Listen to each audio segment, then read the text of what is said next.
crash momentarily for class solidarity. Cash circulating, give the masses back its currency. Greed from elites, oligarchs stay fed. Deep state, faith fed, everybody break bread. Racism, homophobia, sexism, religion in this melting pot we live in. Time to build a new system, unionize labor rights. Highlight the issue, talking heads left is best. The saga continues. The Nomiki Show. Hello and welcome to TNS Live. It is Tuesday nights. Tuesday nights we do this 8 p.m. on Tuesdays. We have very good, lovely conversations with some of our favorite guests. David Dayen is here today. He is the executive editor of the American Prospect. He's also the author of Monopolized and Change Title. And I don't know if you guys knew, but he was the 2021 Hillman Prize winner for magazine journalism. Damn! Do you have the award behind you? Did they give it to you? I don't have the award. I have the books behind me, but I do have the award over there. But I never got it framed. So someday. Wait, they didn't send it to you in a frame? It's the Hillman Foundation. They're not, they get by on a shoestring. It's just like all. How many are they giving out? Yeah. Listen. I work for an organization also that hands out awards and has speakers, and our budget's very limited. And we gave out mugs to our speakers, and that was not a cheap. They can afford it for you. Do we have to cry? Someone throw them a donut. It is a cash prize, I should say. They don't just give you a piece of paper and that's it. So that's really I'll take the cash and yeah. you know. I'll make my own. I'll make my own frame prize. That's fine. David, thank you so much for joining us. For those of you who are tuning in on different platforms, just a reminder to folks, with this special, we start off here on all the platforms, and then we go over to rockfin.com/Nomiki, and we have the exclusive conversation that you can't get anywhere else because we have a contract that says that. So. All right. That's how it works. All right, David, I wanted to go through a few different stories, and I guess we should tease it out. 3 stories that you've covered recently at the American Prospect. Today, you talk about the immigration politics that's happening at the border with Title 42. I want to start with that, but a little bit later, we're going to talk about what's happening with postal banking and reminding folks, you published this a little over a month ago, about what's happening with postal banking, what it is, number one, and the reform bill and really what's holding it up. And then we're also going to talk about everyone's favorite topic, which is student loan payments and how the Biden administration just keeps extending. I don't know if he's in denial about like what his pen can possibly do, but maybe they're just waiting to negotiate that one later, but we'll get to that later. Let's start off with immigration because this is becoming it's an election year, midterms. Democrats are supposed to do poorly based on history, but I would say that Biden is being handed a lot of gifts by the political universe. He's now a wartime president, more or less. I don't know if I guess we're not really in war, but kind of are. He is, and it's not our doing, I should say. That's the other thing. There's conversations are shifting about even inflation, and I know it's very high, but there's an opportunity. Like people are now openly saying, okay, maybe inflation is caused by other aspects than Biden's politics, and the Republicans are resorting to things like Hunter Biden, like that's all they want to talk about. So I feel like there's an opportunity for Democrats to really lean in on just how despicable the Trump administration was in their policies, and shift the conversation away from what maybe they haven't been able to accomplish because of people like Joe Manchin. Yet here we are. Title 42 is now becoming a campaign tool for maybe those swing district Democrats who feel like they're going to lose to do that old thing that they just can't give up, lean more conservative. Can you explain? Title 42 was like a Stephen Miller creation, right?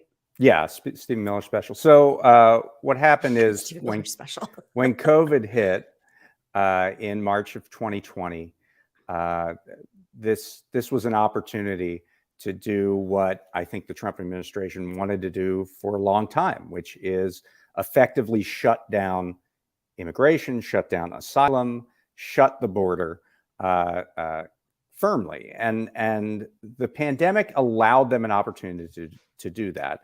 There's a 1944 law, which is called the Public Health Service Act of 1944. It was designed to keep tuberculosis out of the country. And under this law, which is expressed in Title 42 of the US Code, and that's why it's Title 42, the Centers for Disease Control can essentially stop the entry of migrants into the country if they believe it is for the purposes of maintaining public health. So to stop the spread of COVID under that guise, they have essentially stopped the entry of migrants, including asylum seekers. 1.7 million people have been turned away at the border without a hearing because of this order that has been in place for over 2 years. There have been exceptions made to it. The Biden administration said after a court order that they wouldn't use this policy on unaccompanied minors. That's why you saw a spike in unaccompanied minors at the border at the beginning of the Biden presidency.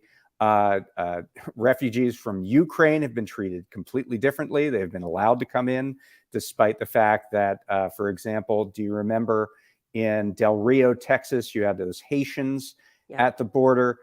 They were all expelled under the Title 42 policy, but white Ukrainians are able to come in. Cubans are also usually exempt from this policy for obvious political reasons. But this has been a policy that immigration advocates have said is wrongheaded as a pandemic measure. It does nothing to stop the spread of COVID. Obviously, look at the country. It, in fact, might increase it because the way that Title 42 works is they essentially congregate all these migrants in one setting and hold them there for days, if not weeks, and then fly them out of the country, putting them at risk of infecting one another. So it may make the problem worse, is the point, rather than better. And so finally, after over a year of this, the Biden administration said that the CDC had ruled that they would stop the Title 42 policy on May 23rd. Because they said that this is not doing anything for the public health, and we will manage the border in some other way, but using this public health authority as a backdoor way to stop immigration, to stop asylum, it doesn't make any sense. Well, so it's interesting. I unfortunately sometimes float around conservative media and as a progressive, and I was on I was on Fox the other day, and the story that was before mine, because mine was really important, it was about Hunter Biden. I just had to carve out a 3-hour block of my day to talk about Hunter Biden. No, but the story before, there were some insane conservatives on air. It is important to watch these because then you see what's coming, what their defenses are, who even these centrists are aligning themselves with, which I think is important for us to know too.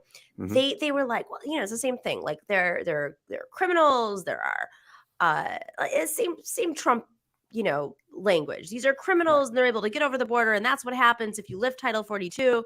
Anybody can just go across the border. But you said something really important, which was having a hearing.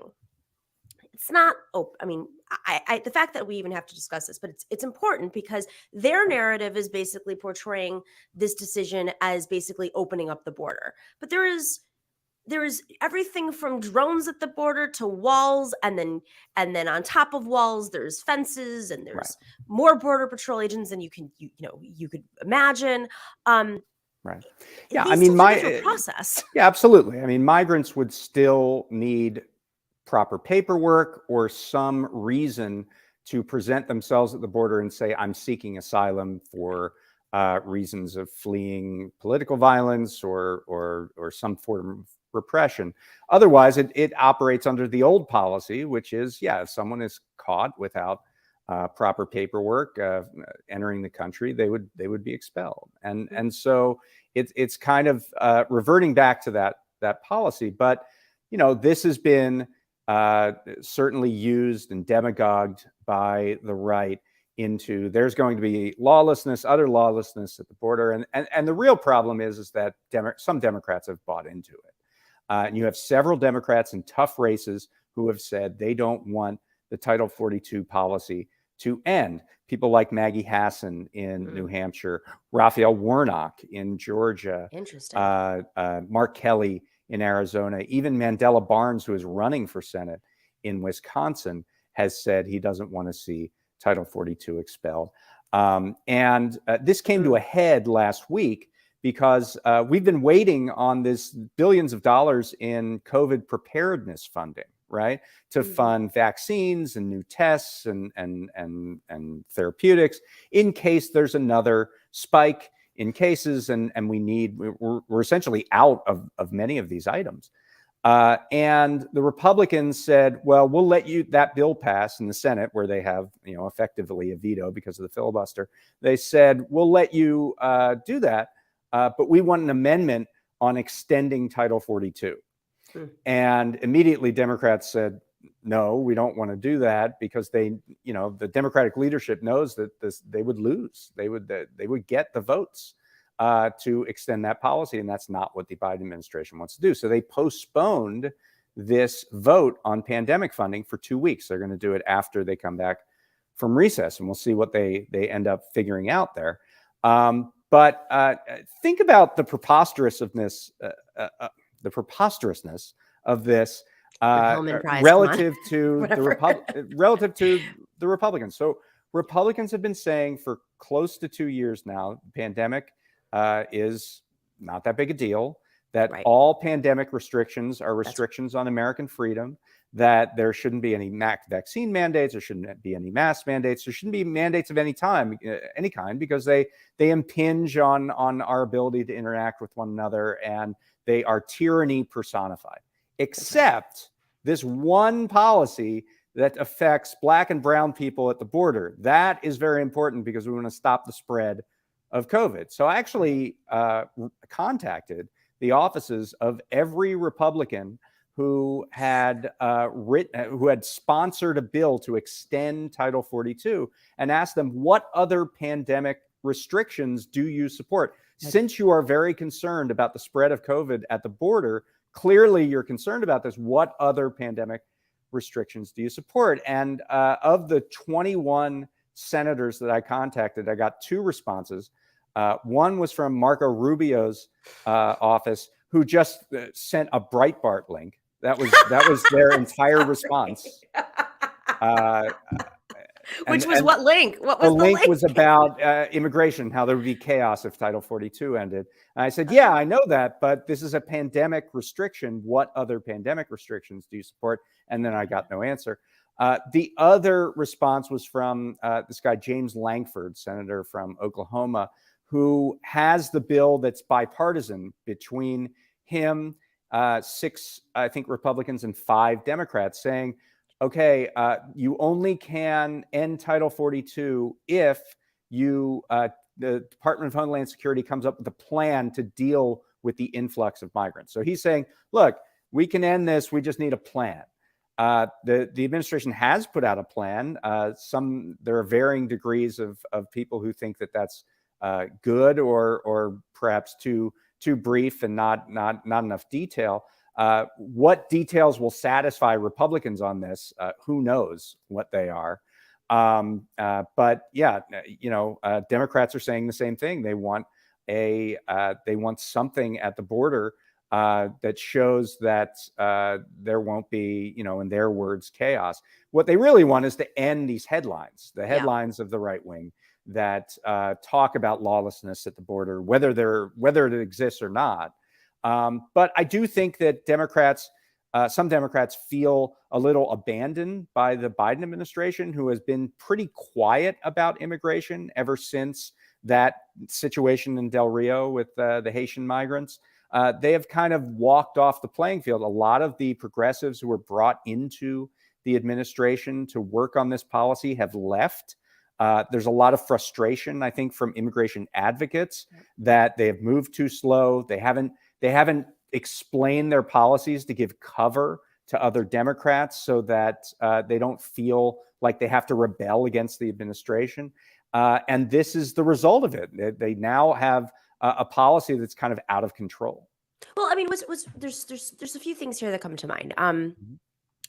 First off, I immediately, the skeptic in me, unfortunately, this is the times that we live in. I think, oh, it's so convenient that uh, Biden can run cover by reversing this decision, or ending Title 42, and Mhm. let the Senate, of course, do what they do, which is block every sort of potential transformative piece of legislation that he puts forward.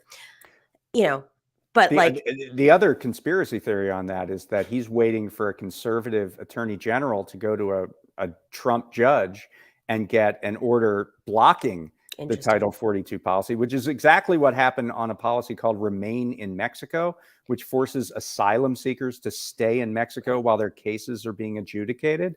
And after they, attorneys general got that court order, the Biden administration abided by it, and they returned to the Remain in Mexico policy, which is very dangerous, actually, very for dangerous. asylum seekers to Extremely. stay across the border in Mexico.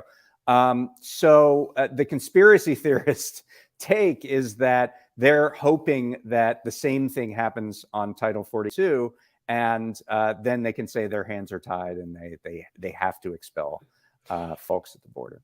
And then simultaneously, you have these two senators, and there, Maggie Hassan. I mean, it's a very strange group of senators that there are definitely plenty of immigrants who are in Georgia. Georgia is an extremely you've seen immigration trends shift in the last 10 years. It's in itself.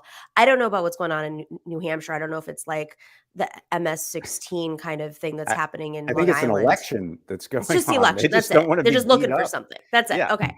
But Wisconsin, I mean, that's another one that's confusing to me, with Mandela, especially Mandela Barnes, who is supposedly this, like working families kind of progressive. Right. But Arizona, okay, I do know a lot about Arizona. I have spent a good chunk of my life in Arizona.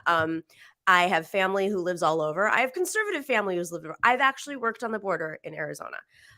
With that being said, you gotta keep your votes, guys. And if Kirsten Sinema does not have a Latino vote turning out for her and organizing for her, this isn't 15 years ago, this isn't 20 years ago, where dreamers were not of age, or children of who were born in the US but were children of undocumented people weren't of age to vote. Now they're voting, and they're knocking on doors, and they're organizing. It is a major part of a base that you need to keep. Yeah. Same with Mark Kelly. I actually don't understand the logic of this. Any reasonable, thoughtful politician, I can see why people from the outside might think this is, well, Arizona's conservative. It's actually not. Arizona was blue in 2006. Let's be very, Right. it's not. It's just designed to look conservative, and I don't get it. Like, what's Well, I mean, they're obviously, they see a president's approval ratings in the 40s, and they're trying to distance themselves in whatever way they can, but they're not doing it in a way that, brings people in, but that shuts people out. And so that's, I think, the bottom line. I just want to talk briefly about how inhumane this policy is. As we've Yes. said, Title 42 is really, it would not change illegal border crossings if you got rid of it. So what this is really about is keeping out asylum seekers, That's right. people who are fleeing repression, fleeing political violence, fleeing gangs, just looking for a safe refuge. There is a colorable argument that if you are using this policy, you are violating international refugee. That's right. Thank you. And so, for Democrats, for political reasons, to say that we need to keep this in place when it obviously isn't doing anything on the pandemic front is kind of a blight on the human rights record of the United States, and is just a cheap election ploy to try to get headlines, your name off the headlines in your various states during these elections. I think it's kind of deplorable. It is. And even, 10 years ago, the conversations we were having about bipartisan comprehensive immigration reform it's baffling to see just how quickly it's shifted post-Trump. And you're right, it's dangerous. It's deplorable. Last year I was in Guatemala. I've talked to us on the show quite a bit. And I met a guy. It was the best part of my trip to Guatemala was meeting him. He was guiding me on this hike, and it was a very, very, very long hike, and got to know him pretty well. And I practiced my Spanish probably in a more in-depth way than I've ever imagined. But he told me the story about how he had left. He lived in Lake Atitlan and Lago Atitlan, and it's very far. It's about 5-hour drive from Guatemala City. Guatemala City is very dangerous. So he left, and he wanted to migrate to the U.S. Now, one thing I think a lot of Americans don't know is the media that they're receiving is not the media that we're receiving. So that's part of probably the reason why Kamala Harris was telling folks to stay home, because for whatever, I'm not going to agree with her in any way, but when she went to Guatemala and appeared on stage with like their Trump and said stay home, it was insensitive, but I can kind of see why she said that. So he takes this journey, and not only did he have to take out these like loans that he's going to be paying off for 15 years of his life, he was put in tremendous danger. He had to pay the coyotes in Mexico.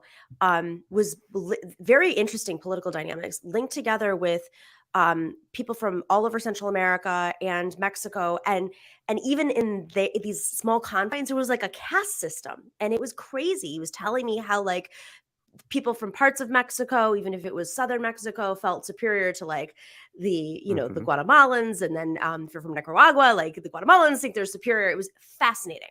Yeah. So he finally gets to the border, and he this is the part that I was like, I have never heard this. He goes through the border. He's in a truck. He's underneath. He's like, I couldn't breathe. There were so many people. We were put underneath you hear these stories about how people die on these trips. And they caught him. And they caught him in Texas. They get everybody out, and then they put him in a camp, like essentially a camp at the border where, get this, David, he has to stay there. So there's one room, and it's freezing, and there's like 300 people in this pretty much small room. And then they line them up outside, and the Border Patrol agents put them in cuffs on their wrists, their necks, and their legs. And they said, we're going to release you back, but you have to earn the money that we give you to get back home. And I don't remember what it was. I think it was like $10 a day or something like that. So then they had to become migrant workers. Right. Doing some sort. I've never heard this before. So for 10 days, he then had to go work on a farm to earn the whatever the funds that they have to give them by law once they send them back on a plane to Guatemala. So we're congregating these people. We're putting them in these terrible situations. We're leaving them in the country for several days, and this is supposed to be a pandemic, ruling to protect the country, the interior of the country. It makes absolutely no sense on that, and it's as you say, just horrifying and inhumane. And they're making money off of it. Like this is before we wrap this conversation, because we're going to move over to the Rockfin. What came out during the Trump administration is just the amount of money and grift and graft, I guess, that was going on at the border with these facilities. Is that still happening? Well, I think the Biden administration has done a bit of a better job in managing these facilities, getting rid of some of the privately run facilities. Certainly they could ban all private contracts at the border and run it, in a public fashion, but that would require, building up that infrastructure. But, I don't think that, that is a concern that has been expressed. There's this claim that there'll be up to 18,000 migrants crossing. This is a Department of Homeland Security estimate per day if the pandemic restrictions are lifted. That has been inflated by conservative media. They say 1 million or 2 million are going to be coming across, but 18,000 a day is significant. And then you got to figure out where to hold all these people, or at least temporarily until you give them the instructions they need, and maybe send them into the country or back into Mexico, because they are they're asylum seekers, and we're using the Remain in Mexico policy. So Mhm. there's still going to be some infrastructural needs there, and I'm not sure. Where I do agree is that DHS has not laid out like the fullest case for exactly how they're going to handle what will be, even if you don't think it's 18,000 a day, it will be an increase in crossings. Right. Exactly. You need to have a plan. All right, guys, we're going to move over to rockfin.com/Nomiki, continue this conversation with David Dayen. There is a new bill about reforming the postal system and potentially bringing back postal banking. And what is it? What is postal? I mean, I always hear about it, but like, sounds like a dream. I mean, literally, I go to the, it's kind of funny, but I made this joke the other day when I paid my rent. I go to my bank and then I go to the post office next door. And I'm like, this is an example. All right, guys, go join us at rockfin.com/Nomiki. We're going to continue this conversation about postal banking and then student loan payments. We'll be right back after this quick break.